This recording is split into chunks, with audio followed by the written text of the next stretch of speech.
At the age of 92, John Wooden was the oldest person I ever interviewed in more than 27 years of podcasting.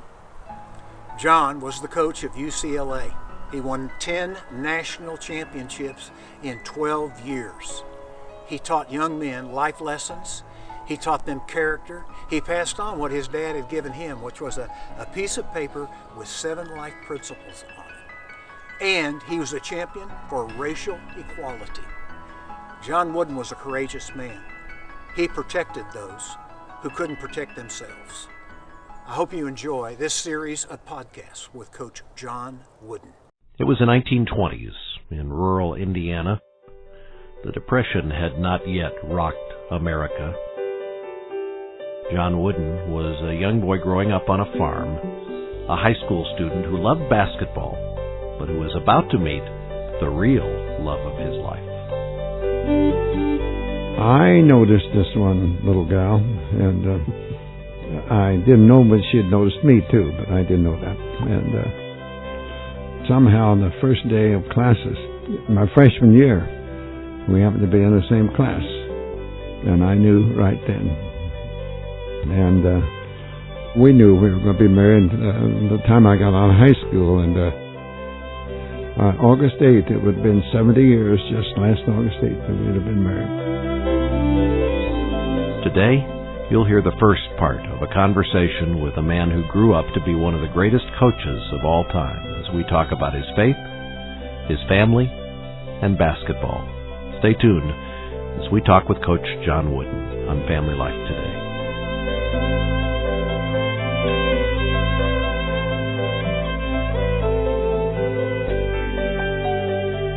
And welcome to Family Life Today. Thanks for joining us on the Wednesday edition. I can't help but smile as I listen to that excerpt from our interview with Coach John Wooden. Of course, a lot of people are smiling right about now because this is the time of the year when March Madness really takes over. There is a lot of basketball ahead for us. Semis are this weekend, Final Four on Monday. Got to bring back lots of memories for you from your college days, doesn't it? Well, high school. You know, going back to high school, Bob, those were my glory days. My college days, I had several splinters.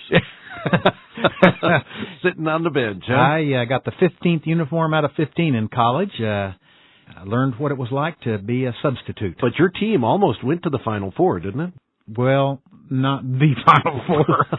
We almost went to the Junior College National Championships in Kansas, and I'm trying to remember where in Kansas. But that's like the Final Four for junior colleges, right? Oh, yeah, absolutely. In fact, I started that game, the last game of my college career. I started. Poured in, what, 15, 20 points? Now, wait a second. Hold it just 1 second. Okay. Because they put me on an All-American.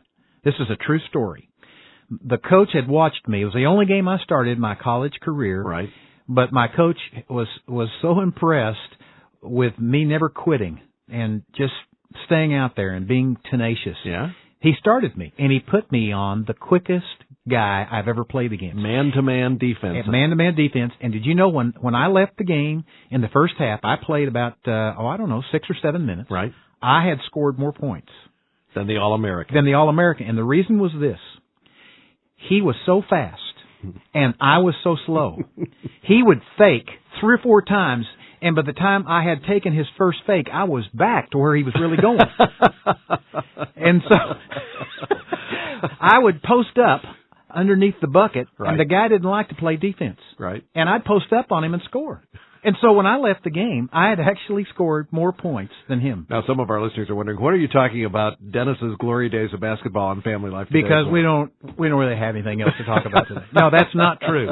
We have a guest today, well, Bob, a dream of mine, and I sent you a note one day. I said, Bob, you know one of the people I would really like in all the world to interview for Family Life Today and for our listeners and give them a glimpse of what a great human being he is.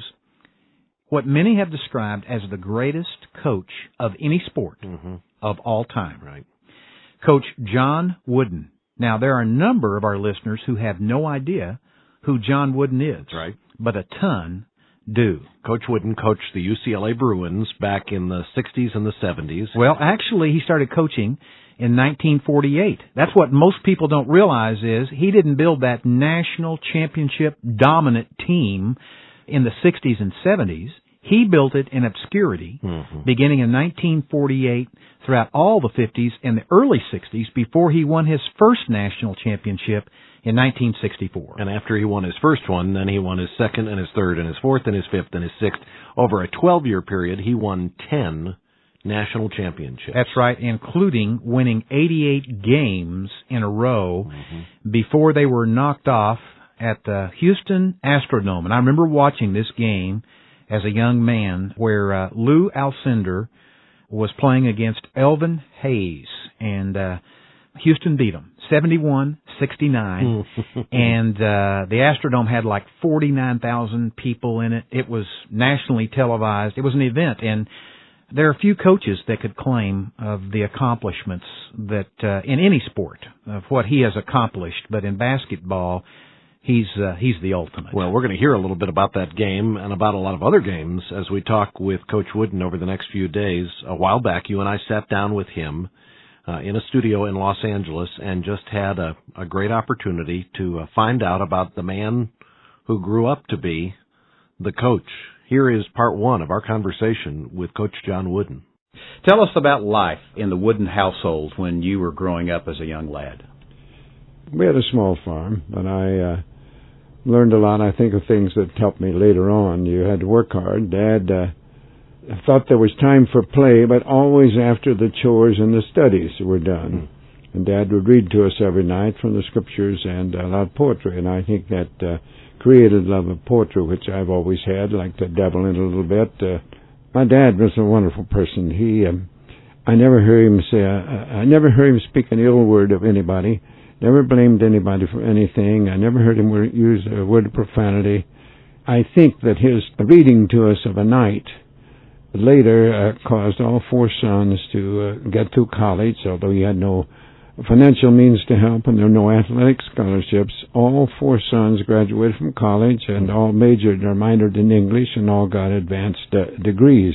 And I think Dad had a lot to do with that. Your dad had, as you've already mentioned, a profound impact on your life. In fact, I was so looking forward to this interview with you because I've quoted you about something that you said you carried around in your pocket. Or it first of all was carried around in your father's pocket. Is that right? And then you started carrying it around. It was your dad's creed, and then a poem by a pastor by the name of Henry Van Dyke. My father gave to me when I graduated from high school, from grade school, from the 8th grade. He gave me a $2 bill, one of those large $2 bills, and said, "Son, as long as you keep this, you'll never be broke." And then he also gave me a card, and on one side was a verse by Reverend Van Dyke that said, 4 things a man must learn to do if he would make his life more true. To think without confusion clearly, to love his fellow man sincerely, to act from honest motives purely, to trust in God and heaven securely. And on the other side was a 7-point creed. And the 7-point creed consisted of, first of all, I think it was be true to yourself. And I think we know if we're true to ourselves, we'll be being true to others. And the second was help others. And there's no greater joy that a person can have than do something for someone else, especially when you do it with no thought of something in return. Another one was make friendship a fine art. Work at it. Don't take it for granted. Work at making friends and making friendship flourish. And then was one that I think stood out to me a great deal was make each day your masterpiece. And I tried to teach from that as time went by to my players and my English students to just try and do the best you can each day. Just make each day your masterpiece. It's the only thing over which you have control. You have no control over yesterday. That'll never change. The only way you can affect tomorrow is today. And then another one was to drink deeply from good books, especially the Bible. And then was build a shelter against a rainy day. And he wasn't thinking about a a physical shelter. He was thinking about a more lasting shelter. When I think about that, I often think of when Socrates was unjustly imprisoned and was facing imminent death, and the jailers, who were mean people, they couldn't understand his serenity, and they said, "Why aren't you preparing for death?" And his statement was, "I've been preparing for death all my life, but the life I've led." And when I think of building a shelter against a rainy day, I think that's what Dad had in mind. Mm-hmm. And then the seventh was give thanks for your blessings and pray for guidance every day. And I've carried that with me in one form or another since those days, yes. Those core convictions are so bedrock with you. That's a part of how your mom and dad raised you. I think some people, we hear those things here in the 21st century, and some people go, that sounds kind of old-fashioned, kind of corny. But that's so ingrained into who you are and who you've been, and you would say that's been a part of what has made you successful as a coach, right? Well, I would hope so, but I know, too, as someone said, I'm not what I ought to be, not what I want to be, not what I'm going to be, but I think those things have made me better than I would have been. Your dad read the Bible every day. Yes, he did. How did you see him live out his faith in Christ every day as a father? What are the most indelible memories that you have as a boy watching your dad? Because undoubtedly, for him to have the influence he had on you as a man, his character has to resonate even today in your life. Perhaps I wasn't realizing it at the time, but as I look back on my dad and the fact that he never spoke an ill word of anyone and just was a good person. And you don't realize it so much of the time. And one of the things he said was never try to be better than someone else. You have no control over that. And if you get too involved and engrossed and concerned, and maybe these weren't in his exact words, but over things over which you have no control, it will adversely affect the things over which you have control. Now, years later, I remember that. So somewhere in the hidden recesses of the mind, they stuck there. But it was things like that. Mr. Lincoln said, "There's nothing stronger than gentleness." And my father was a gentleman, and working with animals and things.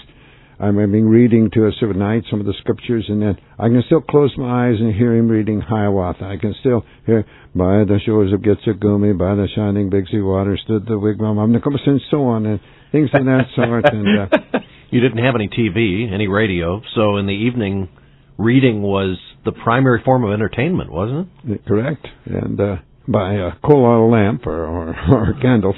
Uh-huh. Was your dad, as you think back on his life, you've talked about this tender side of him, and yet he was still whipping you when you did the wrong thing. Was he a strict disciplinarian? Well, I would say yes, but not in a physical point of way. I know. Oh, I didn't want to get an unkind word from my dad, or a strong word. I don't know, you just hated to hurt him in any way. You just had that feeling about him. As you followed your dad, you undoubtedly watched how he loved your mother. Oh, yes. Tell us about what you observed there in his commitment to her as a woman and to his wife over their years together. Well, I think Dad's first concern was always for Mother. He was looking out for her the best he could in every way, but in a gentle way. And I can picture them together in not in a romantic way that you might think, but there was just something between them. It was very, very special. I don't know how to describe it. You said of yourself in your book, They Call Me Coach, that as you moved into your high school years, you were shy. Mm-hmm. You were reserved, especially with the opposite sex. Yes, I suppose not being exposed much, no sisters, and on the farm, and I suppose that's the reason. I don't know, but I was a little shy, and But here you were, this star basketball player on the high school team. I mean, the girls, the cheerleaders, had to notice Johnny Wooden, didn't they? Did they call you Johnny back there, or was it John? They call me lots of things. You'd be surprised that more than anything it was John Bob. John Bob. John Bob. And Nellie and I had been married for many years when her sister, as I came out here to California, and her sister came out here one time and she said, "Don't you think you and John have been married long enough that you should quit calling him John Bob and just call him?" But didn't the girls start to notice you as you were draining those jump shots on the basketball Yeah, he team? kind of skirted your answer there. I was watching him about that.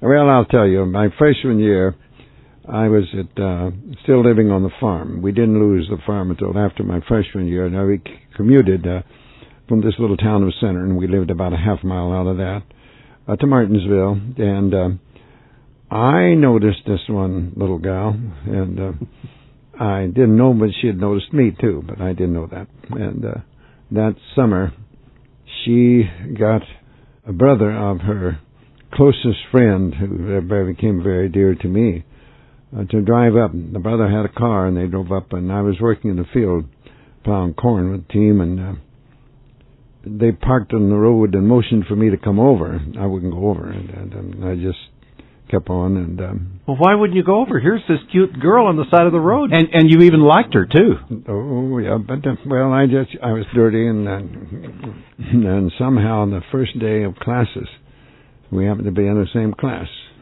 Said, why didn't you come over and see us up there? And I said, well, I was dirty and perspired, and you just made fun of me. And Nellie said, "Could still see her." She said, "I would never make fun of you." And I knew right then. There was a spark in her eyes. Yep, and this is the only girl I ever really went with. And So by your junior year in high school, did you think, this is the girl I'll marry? I did. And you all started going together? We did. So you waited to marry until you got to college? Yes, until I graduated. We planned to be married after I graduated and got my first job, yes. Coach, that's a long courtship from your junior year in high school till you've graduated from college, got your first job. That must have been hard. But Bob, the rest of the story is, if Nellie hadn't put her foot down. Oh, he might still be dragging it on Well, today? there is a rest of the story here, because he really had promised her that he was going to marry her upon graduation. Mm-hmm. But then the war came along. Yes. Well, I had an appointment to West Point, and she said, that'd be 6 more years, and I'm not going to wait. I'll go to a convent. So I didn't go to West Point. She said she wouldn't wait on you. Yeah, that's right. And so what did you do? Well, I finished at Purdue. So you were married then. We were married on August 8th. It would have been 70 years just last August 8th that we'd have been married. We were all married on August 8th in 1932. You were, in those days, All-American 3 years in a row. You were named the College Player of the Year your senior year. And as I was doing this research, I was thinking, and I was talking to Bob, I don't remember Coach Wooden being that tall to be College Player of the Year. I mean, he must have been 6'3" or 6'4". On the sidelines, just looked a little small around those big guys at UCLA, but you were only 5'10" in those days. But, you know, the teams weren't as big then either as they are now, too. Our center at Purdue, Stretch Murphy, was 6'8", and he was a giant. I only had the pleasure of playing with him 1 year. I had the displeasure of playing against him 1 year. When I was a sophomore in high school for the Indiana State Championship, he was the center on the opposing team, and he was good. Did you just have what it takes as an athlete? Were you just a naturally gifted, something about the way God made you that you turned out to be a good basketball player, or did you work really hard to be a good ball player? Well, I hope I did the latter, but he provided the former. I'd say that I had natural quickness, and I couldn't do much about my height, but I could do something about my condition. And I always wanted to be in the best possible condition and hoped that would be better than others, hoped others wouldn't work as hard as I did to do that. And I think I carried that throughout, and I think that helped. And I think that probably come from my earlier grade school days on the farm of working hard, and I like to feel no one was going to be in better condition, but I have no control over others. I should have control over myself.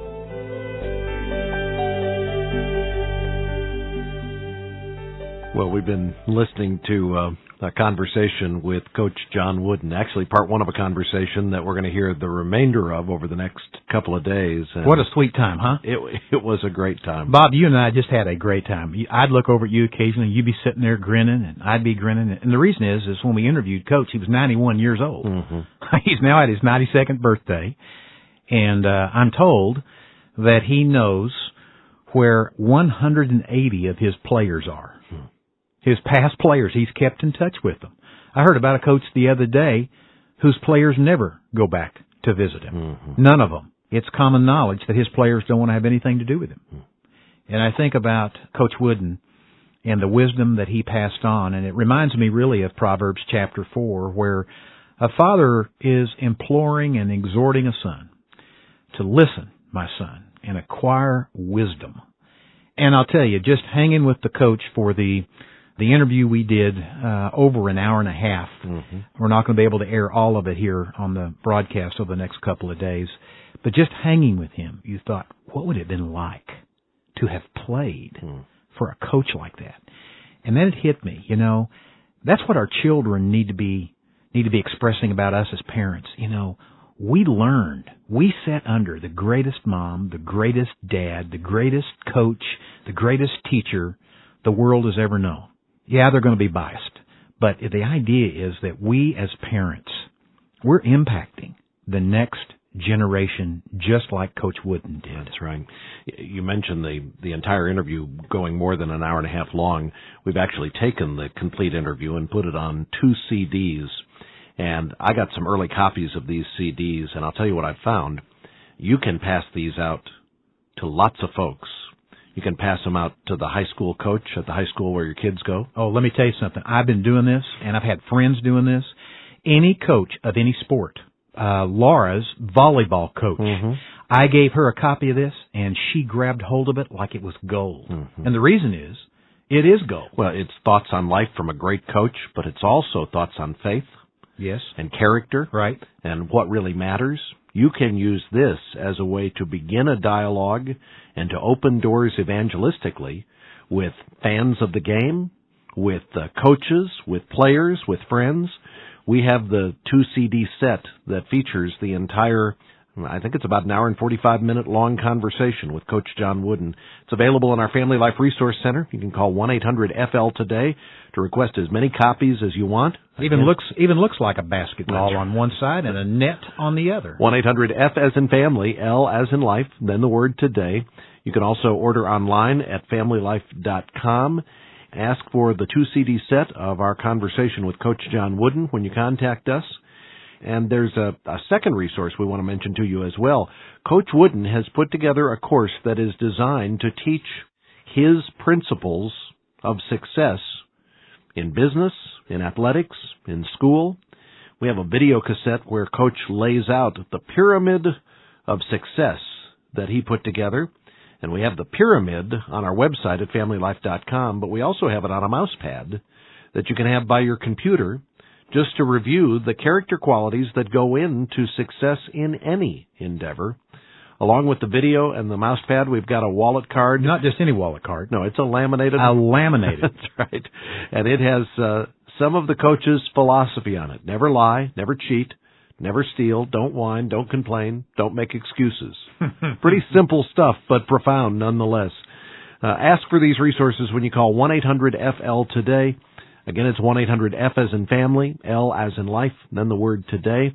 Or go online at familylife.com, and you can see some of the resources there, and you can order online as well. Again, our website is familylife.com. When you do get in touch with us, someone is likely to ask if you'd like to help with a donation to Family Life Today, and we hope when they ask, if you're able, you'll say yes and be able to add a donation to the work of this ministry. We're a nonprofit organization, and we depend on those contributions to keep doing what we're doing. So if you can't help with the donation, you can donate online at familylife.com. You can call 1-800-FL-TODAY to donate, or you can write a check and mail it to us. at Family Life Today, Box 8220, Little Rock, Arkansas. The zip code is 72221. Once again, it's Family Life Today at Box 8220, Little Rock, Arkansas, and our zip code is 72221.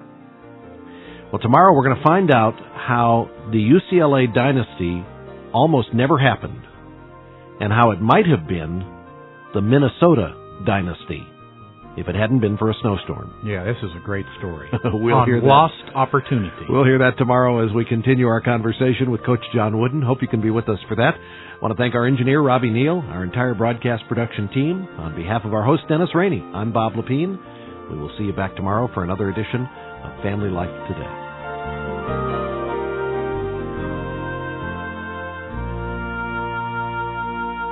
Family Life Today is a production of Family Life of Little Rock, Arkansas, a ministry of Campus Crusade for Christ.